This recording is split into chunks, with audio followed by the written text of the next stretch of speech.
এই পৃথিৱীত যিমান সফল মানুহ আছে সকলোৰে জীৱনত এটাকৈ দুঃখজনক বেদনাদায়ক কাহিনী থাকে। কাৰণ দুঃখ বেদনা এইবিলাক নাথাকিলে লাইফত সফলতা অৰ্জন কৰিব নোৱাৰি। কাৰণ প্ৰত্যেকজন সফল ব্যক্তিৰ মানে সফলতাৰ আঁৰত কিছুমান দুঃখজনক কাহিনী থাকে।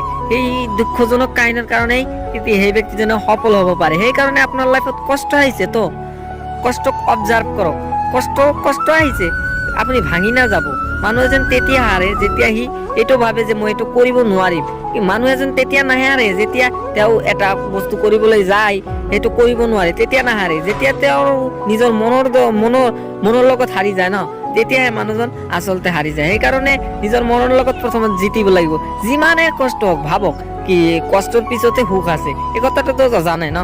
কষ্টৰ পিছতে সুখ আছে, সেইকাৰণে কষ্ট দিছে আল্লাহ, কষ্ট দিছে আপোনাক, এই কষ্টৰ পিছতে সুখো আছে। সেইকাৰণে কষ্টত আপুনি ভাঙি নপৰিব। ভাঙি পৰিলে আপোনাৰ লাইফটো নষ্ট হ'ব। সেইকাৰণে কষ্ট আহিছে তো কষ্টখিনিক হাঁহি মুখে অবজাৰ্ভ কৰক। কাৰণ কষ্টখিনি যদি আপুনি হাঁহি মুখে গ্ৰহণ কৰিব পাৰে তো আপোনাৰ লাইফত আৰু কোনো টেনশ্যন নাথাকে। কাৰণ যিয়ে কষ্টক ভাল পাইছে না, যিয়ে কষ্টক ভাল পাইছে তাক আৰু কষ্ট দিব নোৱাৰে। কাৰণ সি কষ্টক ভাল পায়, তেতিয়া আৰু কষ্ট তালৈ নাহে, তেতিয়া সুখ আহিব। সেইকাৰণে কষ্ট আহিলে আপুনি ভাঙি নপৰিব আৰু নিজৰ মনৰ লগত জিকিব লাগিব। যেতিয়া আপুনি নিজৰ মনৰ লগত জিকি উঠিব, তেতিয়া এই পৃথিৱীত যিমান মানুহে হওক না কিয় আপোনাক কষ্ট দিব নোৱাৰে, আপোনাৰ মনৰ লগত খেলিব নোৱাৰে। সেইকাৰণে প্ৰথমত আপোনাৰ মনৰ লগত জিকিব লাগিব। আপোনাৰ মনৰ লগত যদি আপুনি জিকিব পাৰে, তেতিয়াই আপুনি এই পৃথিৱীত এজন সফল ব্যক্তি হ'ব পাৰিব। সেইকাৰণে কষ্ট আহিলে ভাঙি নপৰিব, কষ্টৰ লগত লৰাই কৰিব লাগিব, তেতিয়া আপোনাৰ লাইফত সফল হ'ব পাৰিব।